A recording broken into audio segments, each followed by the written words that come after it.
Hijrah kedua untuk 2 tahun selanjutnya pada tahun ke-7 Nabian.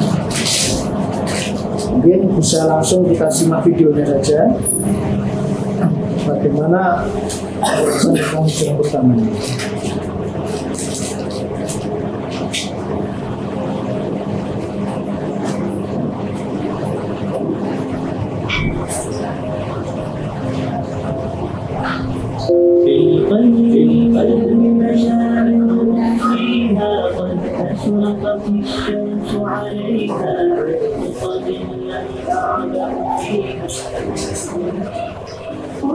Assalamualaikum warahmatullahi wabarakatuh. Tekanan yang dilakukan orang-orang kafir kepada kaum muslimin pada pertengahan dan akhir tahun keempat kenabian masih bersifat ringan. Namun memasuki pertengahan tahun kelima, perlakuan mereka semakin keras.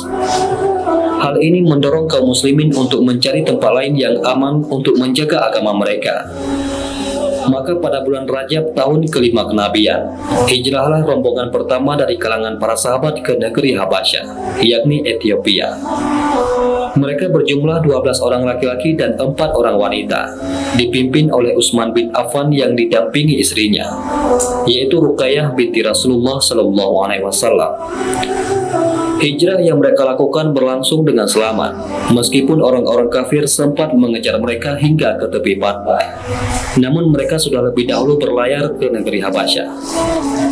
Di negeri tersebut, mereka hidup dengan aman dan mendapat perlindungan dari penguasa Habasyah. Pada bulan Syawal di tahun yang sama, mereka mendapat berita bahwa kaum Quraisy telah masuk Islam. Akhirnya mereka segera pulang ke kampung halamannya. Namun ketika beberapa saat menjelang tiba di Makkah, mereka baru tahu bahwa berita tersebut keliru. Akhirnya sebagian mereka kembali ke Habasyah dan sebagian lagi mencari perlindungan dari penduduk Makkah. Selain itu, kekejaman kafir Quraisy terhadap kaum muslimin semakin menjadi-jadi. Rasulullah kembali mengizinkan para sahabat hijrah ke Habasyah untuk kedua kalinya. Maka berangkatlah rombongan kedua yang berjumlah 83 orang laki-laki dan 19 perempuan menuju Habasyah.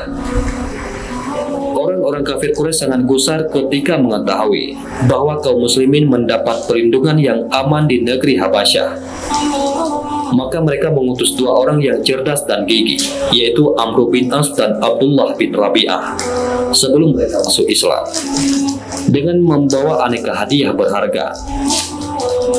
Mereka berupaya membujuk Raja Najasyi untuk memulangkan kaum muslimin ke suku Quraisy. Namun, berkat kebijakan Raja Najasyi dan kepiawaian para sahabat yang diwakili oleh Ja'far bin Abu Thalib sebagai juru bicara mereka dalam menerangkan hakikat Islam, akhirnya upaya orang-orang musyrik tersebut gagal total.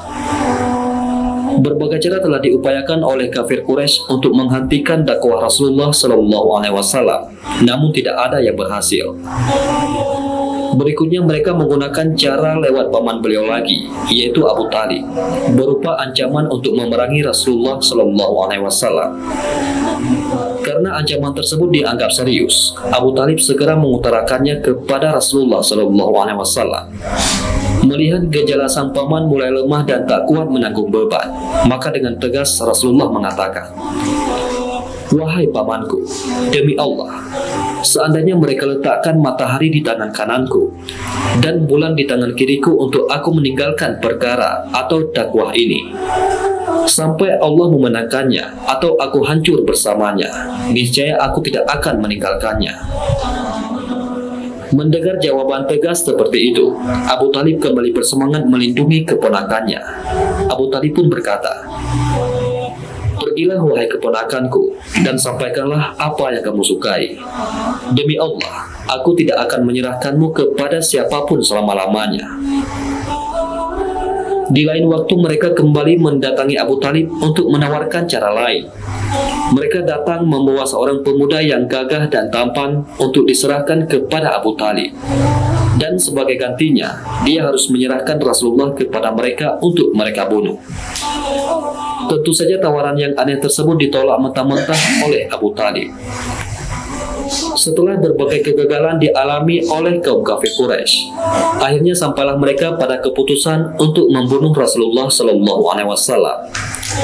Disebutkan dalam beberapa riwayat, beberapa upaya dari tokoh-tokoh kafir Quraisy untuk membunuh Rasulullah Shallallahu Alaihi Wasallam. Namun upaya-upaya mereka pun menemukan kegagalan pula, karena Allah Subhanahu Wa Taala selalu melindungi hamba yang paling dikasihinya tersebut. Di antara riwayat yang terkenal dalam hal ini adalah upaya Abu Jahal yang hendak melemparkan batu jika Rasulullah sedang sujud dalam sholatnya.